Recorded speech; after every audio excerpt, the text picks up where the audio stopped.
the last time you asked yourself, is it ethical for us to record this video about our clients or for our organization? When was the last time you thought about, does this make sense for us to do this? Does it align with our values, the vision we have for our organization? You might start to think a little bit more about that after today's interview. Today, I am talking to David Phu about ethical video recording. Welcome to the Surviving to Thriving podcast that helps women leaders in nonprofits get out of survival mode and thrive in both leadership and life. I'm your host, leadership development coach Kathy Archer, and I help women leaders enjoy impactful leadership. David does video strategy and production for nonprofits, and he's not focused on those fancy cinematic videos. He's focused on simple, affordable videos that you can create for your organization that increase signups, get the people you want hired on your team, and get the donations you need. We're going to talk today about some of the things that you've probably not thought about, because I certainly hadn't, about how to create ethical videos. He's going to give us a link to a checklist that he uses, not his, but he uses to help him and other organizations go, is this ethical? Are we on the right track? Are we doing the right thing? And you're going to learn 3 simple strategies that you can walk away with to help you make sure that your organization is creating ethical videos. Let's dive in. Welcome to the podcast, David. I'm so excited to talk to you about making ethical videos for our nonprofits, because I think many of us hadn't even thought of this as a topic before or why it would be important. So welcome. Tell us a little bit about yourself. How did you get to where you are today? And give us a little bit of your backstory. Thanks for inviting me, Kathy. I'm very happy to be here. So how did I get started? Was that the question? Yeah, I mean, you do video now tell us what you do and then how you got to that point. Well, my company is called Nonprofit Video Comms, and actually it was previously Honest Human Media. But anyway, there was a name change because I focus specifically on nonprofits. That includes charities, foundations, and associations, and all that. And basically, what we provide is what I jokingly call the most boring, unsexy, unflashy videos of all time, because the purpose of them is to be completely practical and down to earth and authentic, and most importantly for nonprofits, affordable. Because one of our beliefs and our principles is that plenty of other people are doing cinematic, flashy videos, but we're all about moving the audience forward. We're all about getting straight to the point and moving people forward in their decisions, whether that's donations, signups, applying for jobs, volunteering. People just need the information and they enjoy it in the format of video. And this helps the nonprofit grow in whichever way they want to grow. So how we got to this point was that, after high school, which was in 2000, through some mix of being an artist and a musician and working on working in childcare and day camp and nonprofits, I kind of just always kind of fell back into the nonprofit world. Even after trying to leave a few times to pursue other types of jobs, just something I didn't know at the time, but something was right about it. I think it was something about the community of care, or the types of people, or I don't know. It's hard to explain, but do you have a favorite client story that you can share from back in the day when you were in nonprofit? Not breaking confidentiality, but do you have a favorite client or type of client or event that you loved? They weren't a client. It was my employer. But my favorite thing I always reflect on and look back on is working in a social service agency, specifically serving newcomers and serving seniors and serving families sort of like the kind of social service agency that's a stepping stone to a lot of basics and essentials. Uh, just nothing but good experiences. That was for a good decade of my life. Wow. Yeah. To say that says something about the organization itself, obviously, because many people wouldn't say a whole decade and it was good. Like, not everybody says that. The leadership, I have them to thank a lot because I don't know how or why. I know not a lot of people are fortunate this way, but I Yeah. had the kinds of bosses that let you kind of hop around in different roles and let you do professional development and let you try your hand at a project on a different department. And they really supported that kind of hopping around and sticking around and growing. And so That's cool. Okay. So you did that and you kind of left and then you got drawn back to it. What drew you back? well, I was starting to think about other things in my life, trying to find meaning, and it turns out, through going back to school for communication, through side projects in video and photography, that it was never the thing was never the end for me. It was something about human interaction or communication and cultural influence that kind of keeps me in the types of choices of work that I do. So right now I mean, this could all change in a month, but right now it seems to me that my fascination with video isn't exactly video, but its power to communicate so fast and clearly and honestly to move people forward. Good video. Whatever good means to Yes. but its power, same fascination I have for writing, for photography, for music, but video is for nonprofits right now. It's good business. It's something that people are kind of in the dark about, and I understand it, and it's a really fun service. Yeah. How long have you been doing this for now? This part of it? This part of it, I've been doing video for, I don't remember. But for nonprofits. Let's see. The nonprofit video stuff has maybe been 7-ish years. Okay. But video itself has been maybe 10 or so. Right. Yeah.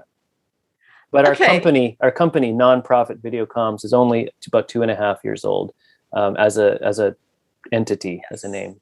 Yeah. And side note, when you say we and our, you meaning you and your wife, right? It's a husband and wife team. That's right. Yeah. And your wife does? Her part of it is writing. So she has other clients in online publishing, so blogs, newsletters, journalism.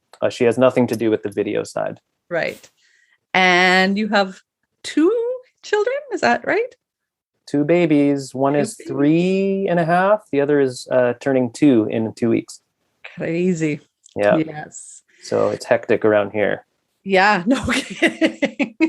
Well, and it just reminds me, I think of, when you talk about at some point you came back to why do I do the work I do? Often when we become parents or something, life changes, we're like, what's the point? Like, why do I get up every morning? And, I think for many of us in our nonprofits, we started with that.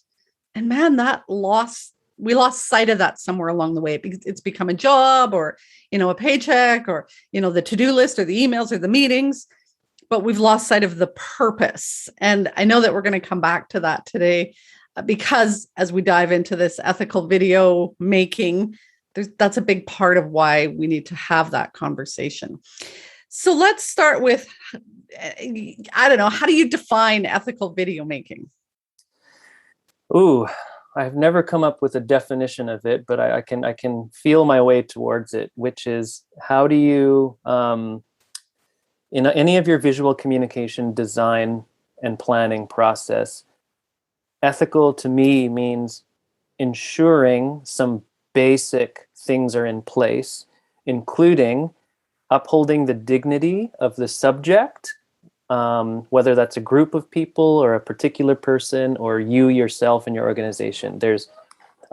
It's very easy to strip away or exaggerate or something, but what you want to do is maintain and uphold dignity. The other thing is that there are tools, the visual tools that are not commonly known, but we feel, like camera angles, symbols, colors. Those are sort of the technical side and the sort of abstract side of visual communication that if you don't know it, you might be accidentally or incidentally and unknowingly harming yourself or others with negative messages. So ethical would mean, just having these sort of checklists in place. Well, and I hadn't even thought so much about it until I was listening to your podcast, maybe episode number 10. What's your podcast name again? Nonprofit Video Comms. Okay, people should go listen to it.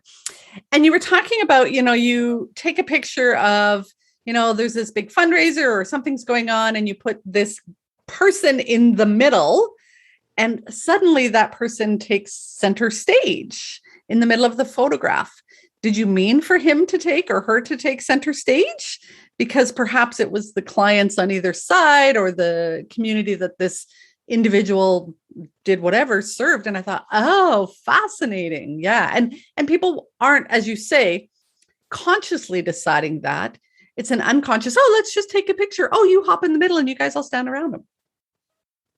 Yeah, that's one of those sort of, I think, incidental things where the setup of a photo often is, hey, can you take my camera and take a picture of us?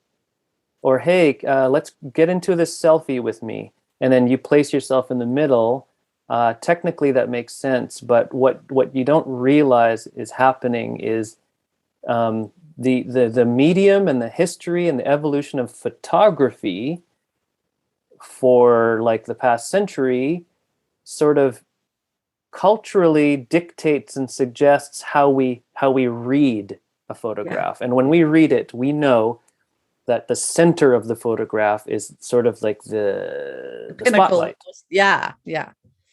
So we're kind of fighting against this invisible tendency here, and that's the kind of awareness I want to bring. Yeah. Okay.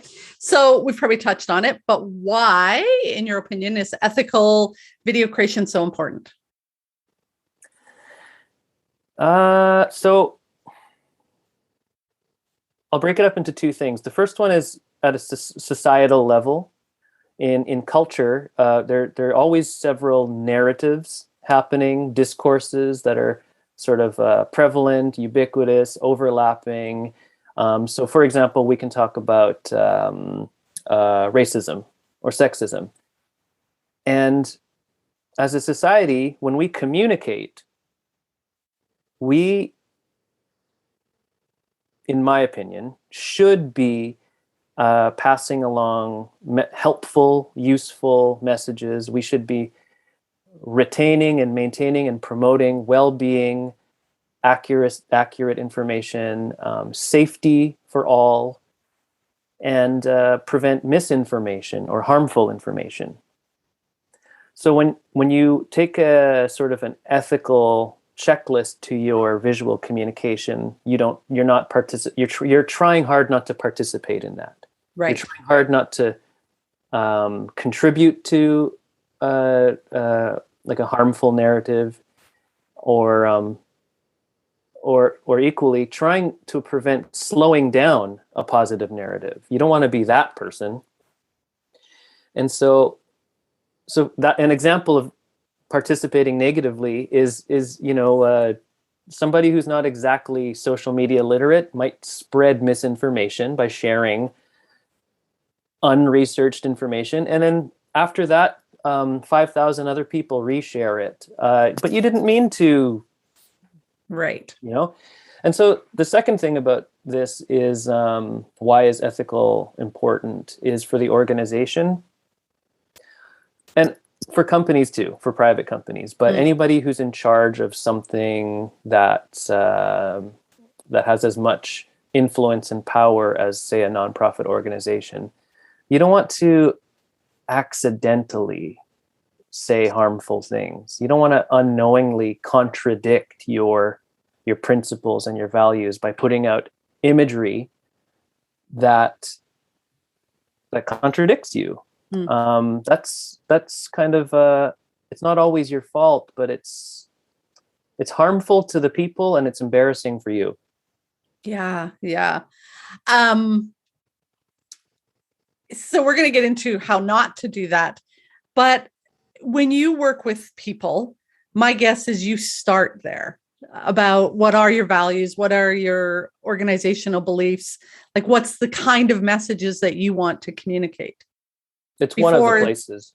yeah, yeah. It's not how long is the video going to be and who's going to be in the video and what's that's not the first part of the conversation. No, that's basically the last part. Nothing matters to me when I'm working with a client until the first few things are out of the way. Your values, your principles, how have you been upholding this historically? And then I do a quick audit when I'm not on the phone with the client of their Google reviews, their Glassdoor reviews. How do their job descriptions look? Are they actually upholding what they say? And can I participate in this? Mm-hmm. And then the other part of it, how we start with a client is just auditing their communications sort of weaknesses and strengths and looking for opportunities for how to even use video. But yeah, the last thing we talk about is how long, who's going to be in it, that stuff. None of that really ever matters until you get the basics done. All right. You had some considerations about doing ethical video recording. You want to jump into those? Some considerations about ethical video recording. So you mean like that checklist we were talking about earlier? Nope. Accidental hurts, wasted resources, wasted emotions. Oh yeah, right. So yeah, like we were saying a couple of minutes ago, is that you don't want to work on a project for weeks. And actually, when it comes to video, some of it gets drawn out for months. We're talking about back and forth. We're talking about revisions. Everyone suddenly becomes a cook in the kitchen and has an opinion about which thing to cut or which thing to add. And I've seen this before where once all that's done and we're getting ready to post, nobody actually asked the opinion of the community we're talking about. Nobody actually some people offered imagery or offered photos of things that confuse the viewer or go against what's being said in the dialogue. And so what happens is the whole project fizzles or gets tossed or ends up taking more time to revise. Now, had a bunch of ethical stuff been checklists were placed ahead of time, we could have prevented a lot of wasted excitement, a lot of unintentional hurt feelings from the community, wages and labor. Those all count against your budget, whether you are aware of it or not. Mm-hmm. A lot of it could have been prevented. And, an unethical organization or company might just post the damn thing. But I think generally, if you're a charity or nonprofit, if the moment you hear that it goes against what you stand for, you're not going to publish it. And God, what a waste of feelings and labor. You were telling me a story before, and if I have to edit this part of the podcast out, I will, but about an interview with someone and a very emotional interview. And then that wasn't even used. Can you remind me? Well, it was an interview with a lady, you were saying, and they recorded it. Okay. Makes sense. Yeah. Yeah. And so, yeah, all that hurt for nothing. I was part of a video project. Actually, more accurately, I was leading a video project to do some sort of like a storytelling poetry thing mixed with a music video.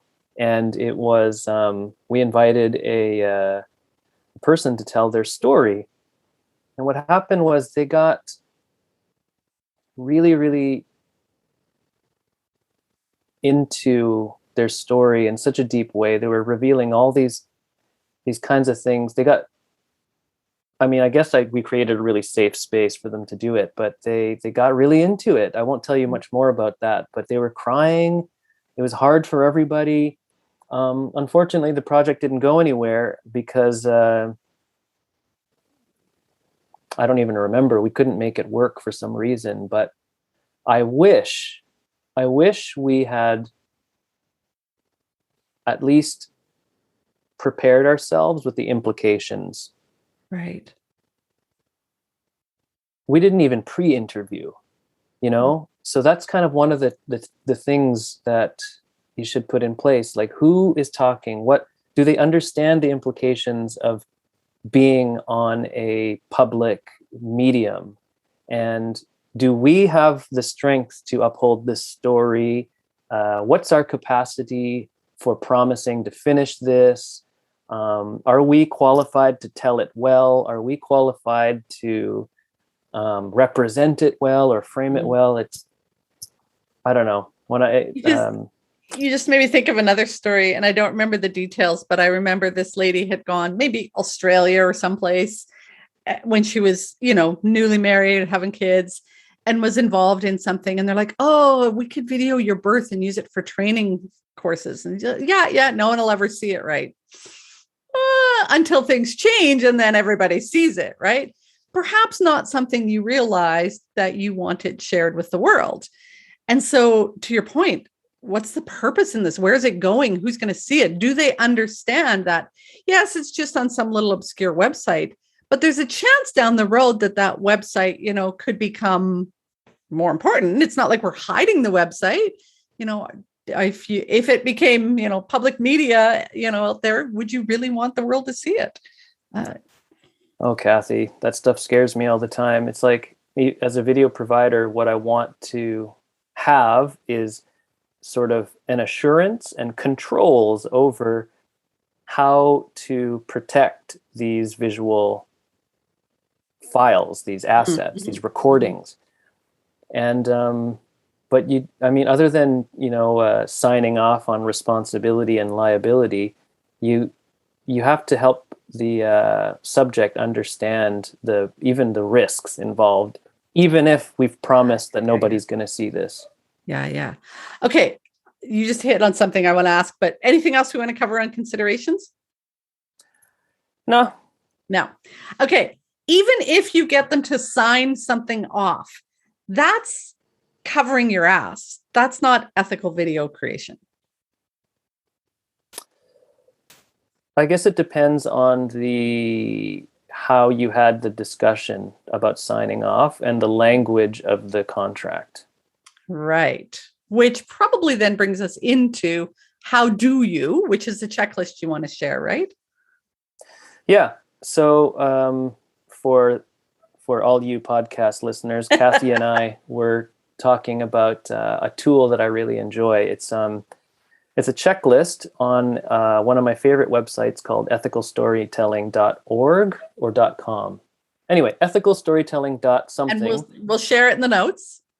Yeah, and they have what's called a pledge. So if you're a creator or a communicator of some kind, and ethical storytelling is important to you, this pledge acts as a checklist.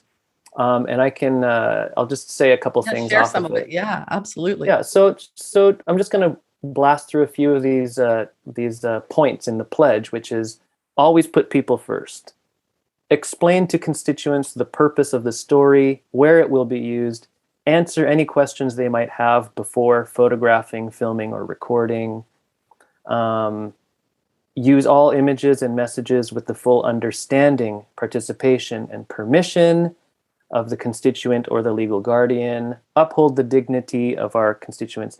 And that's Yeah. just a few of them. And it's a wonderful, wonderful list to go through if you see yourself as an ethical, or you're interested in being ethical storyteller. Yeah, it just made me think too about, as a parent, I might be like totally okay with you videoing my children, but that child might be 12 now. When they're 14, somebody else may see that. Are you thinking about how that's going to affect your 14-year-old or 16-year-old down the road? And you can't control all of that. But I think the more you have some of these conversations, people might go, oh, yeah, maybe I don't mind talking about them, but I don't want them on video, right? Or, maybe we'll use a different name then, or, there's different ways around it, I'm guessing, so that you're not, making such a big, impact. Oh, Kathy,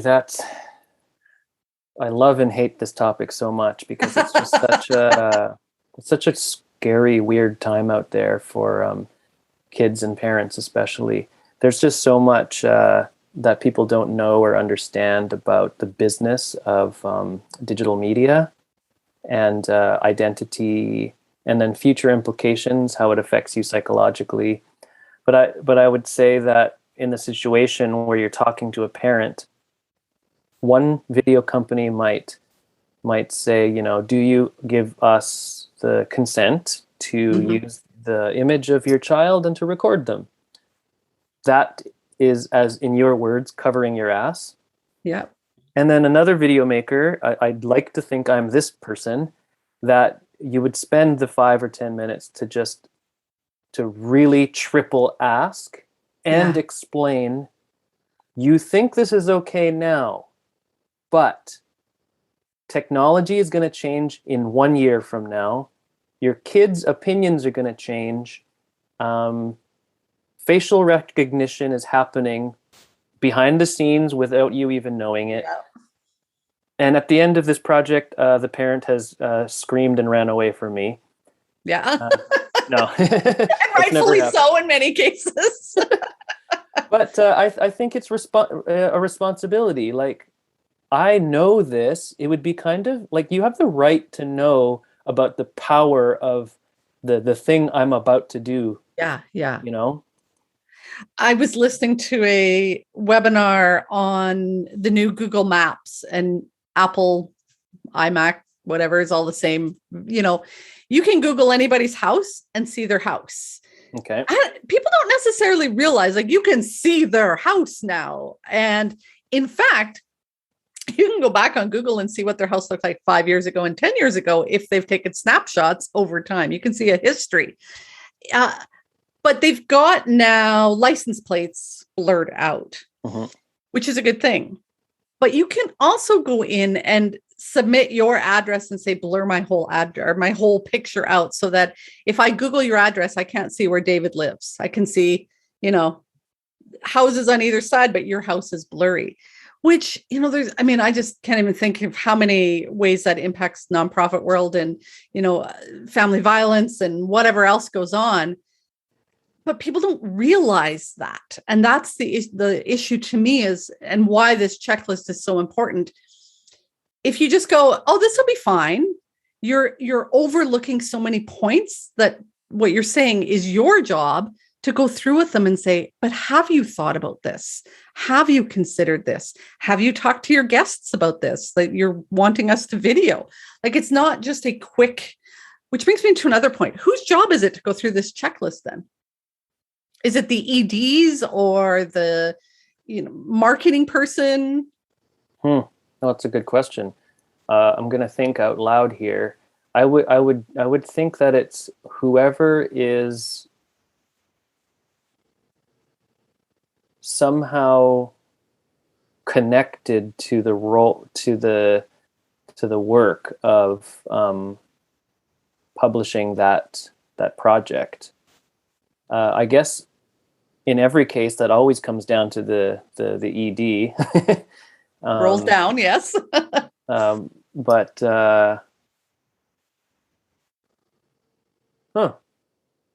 Well, you see, for me, that's if you hired me, that becomes my job, but also a job that I have to do sort of in tandem with my client. So Mhm. between me and my client, we have to go through this list for whoever, for the whole story, for the whole project, for the whoever the subjects are in Yeah. the project. But I've never gone as far as going like, can you get your executive director in? Right. Right. But I've definitely seen clients say, "Hey, I have to run this past our VP, Hmm. our ED, Hmm. or Hmm. whatever." Yeah. Especially when it comes to rights and licenses and things like that. Yeah. And the other thing just to note, because I think often sometimes people are thinking, oh, we're doing a promotional video, but you also are talking about things like training videos, you're recording staff doing something.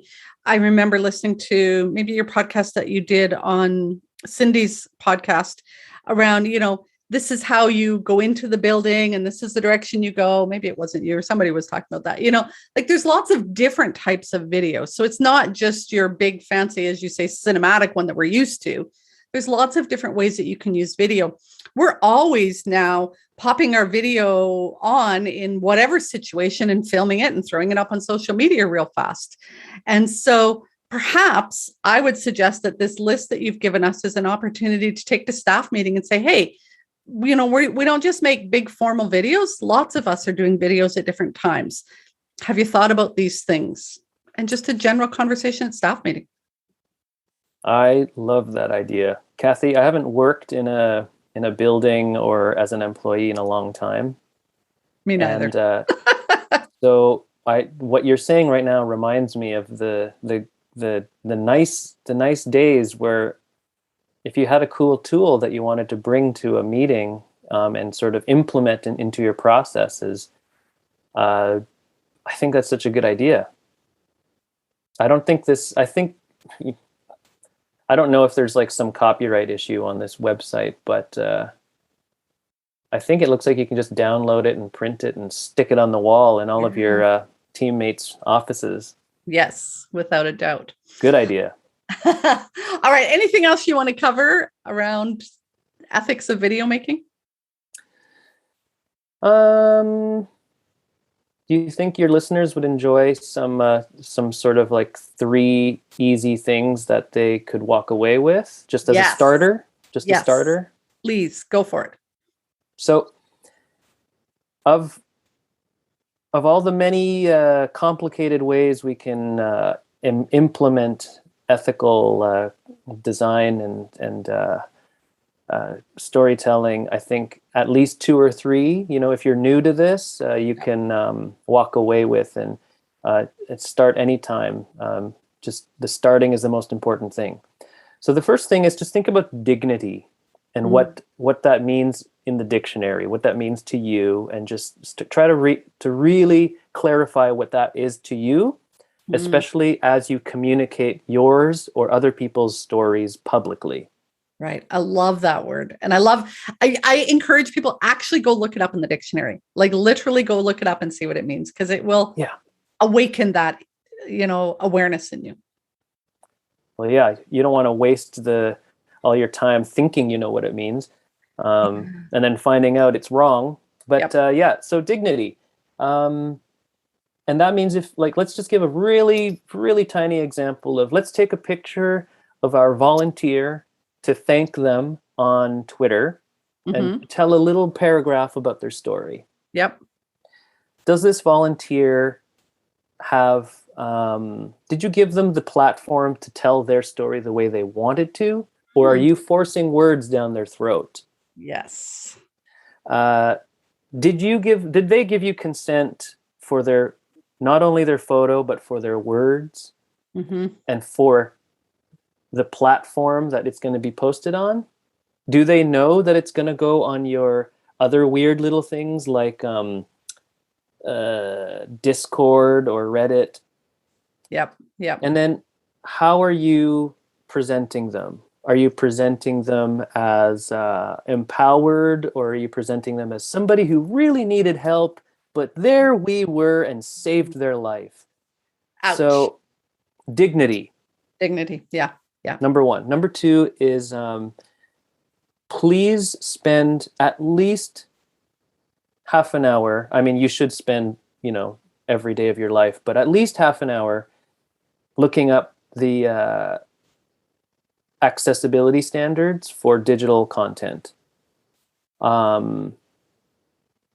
Your province might actually have its own set of rules, laws, actually provincial laws about accessibility. And there's things like how dark is your font against a light background?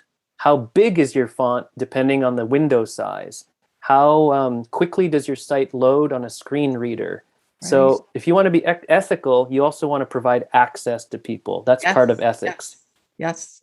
An example is, so my LinkedIn feed has a very, very deep and healthy and rich feed full of nonprofit news. And then often you'll see nonprofit job posts. Hey, come work with us. We're hiring. Hey, we're looking for a development officer. And what happens is they'll post this beautiful graphic made on Canva that doesn't pass the colorblind test. And so Batman You're making David, me panic about mine because the bright pink is awful. I'm sure it does not pass the colorblind test. Well, I'm going to check it out now. I haven't memorized the colorblind test, but you just have to Google colorblind test. Yeah. And sometimes you can pump your website links or your pieces of content through, and it'll tell you pass or fail. Yeah. And so the third thing, so that was accessibility. The third thing about, oh God, what are we talking about? Ethics. Yeah. Is composition. Learn a thing or two about how you are composing a photograph. Are you putting the wrong person in the center of the photograph? You should look up the meaning of different photograph angles. A lower angle versus a higher angle says different things. And if you're saying it in the wrong way, it's confusing or could make you look hypocritical. So just look up, actually ethicalstorytelling.com has resources on things like photography and composition and positive messaging. So those are the three things we talked about. Dignity, accessibility, and composition. Awesome. Yeah, I think those are three great takeaways to get started with. And my guess is people are going a little bit like, "Whoo, you've given us a lot, David, to start with." And I hope that they're almost excited because it's awakened that ethics in them. If I could, do one thing for leaders, I would get them to remind themselves, why do you do the work you do? And if you feel that tug inside of you, like, ooh, are we doing right by our clients? Are we doing right by our constituents? Are we, doing something that's actually going to help or hinder them? Then you've awakened that. And I think that's the most important part of why we do what we do. I'm so glad you brought that up, to look at that as an opportunity for exciting change. Because actually I'm a lot more like you, where the moment I read through this stuff, I start to panic about my own content. But you should be. You should always be on top of it. And even if that means fixing past mistakes, that is not a bad thing at all. Yeah. And holding yourself and your organization accountable for those mistakes and maybe not even mistakes, but things that you've overlooked or you thought, oh, we could do better by that. And, that's the biggest step is, okay, here's where we are today. How do we keep moving forward and do better each step of the way? A lot of people in my LinkedIn have gotten surprise messages from me pointing out something wrong with their or unethical about their content. Ooh. And at least half the time people say thanks. We've forwarded that to our marketing department. I'm like, that's a good attitude. Yes. Well, please send them to me if you notice mine. I want to know. Okay, all right. You heard it, folks. I'll be like, oh my God, David's sending me all these messages. So LinkedIn is the place to follow you for sure. But anything else you want to wrap up with? Tell people where there's a freebie that you're giving away too. Tell us about that. There's a few things. Well, first of all, yes, LinkedIn. That's the best place. I'm loving that place. So just look up for me on LinkedIn, and then my website, nonprofitvideocomms.ca, is a great starting point for learning about my services, including free stuff all the way to the full service paid stuff, including what Kathy mentioned was a free tool. It's the first of hopefully many to come for small nonprofits to learn. Should we make a video? And if so, which kind of video? And I walk you through some ideas of the types of videos you can do and how much work is involved for each one. Mm-hmm. Okay. And your podcast. Yes. So that's about 3 weeks old now. It's really fun for me. I think Kathy might agree. It's all about just educating nonprofits about the best use of video marketing. Yes. So we talk about things like ethics, talk about things like how to, or myths that you should stop believing. I think it's what I'm trying to do with the podcast is be that starting point when you aren't sure about video marketing and you're a small nonprofit crammed for time. Yes. And speaking of crammed for time, yours are really short. I can listen to them while I'm making my coffee, or having my snack. So just those little quick bite-sized nuggets. And I'm like, oh, David, you're brilliant. Hadn't thought about that before. And so I hope that people tune in and pick up those little things as well. I'm so glad to hear that. That's the kind of feedback I'm hoping for. Awesome. Well, thank you so much for sharing your wisdom, your insights, and getting us to start thinking differently about our own ethics, our own morals, and then how that aligns with the organization and what we're doing out there in the world. I think more and more we need to rein it in and bring it back to that. And that's what will make us stand out as organizations for sure. Well, happy to be here and accidentally scare you into being worried about your content. No worries. All right. Thanks so much, David. Thank you, Kathy. If you found today's episode helpful, then you are going to love the training library. Many women leaders in nonprofits wish that they had a coach or a mentor to help them, but they don't believe that they or their organization can afford it. Oh, but you can. Inside of the training library membership site, you will not only get access to affordable and easily accessible ongoing personal and professional development training, you will also have access to a leadership coach at your fingertips. That way, when you hit those inevitable challenges that leadership will bring your way, you'll have both the resources and the support to navigate your way through them with confidence, composure, and while keeping your integrity intact. To find out more, head to kathyarcher.com/library. If you are enjoying the show, I'd love it if you could leave me a comment or a review on iTunes or wherever you listen to your podcasts. Thanks for listening. Go make the rest of your day awesome.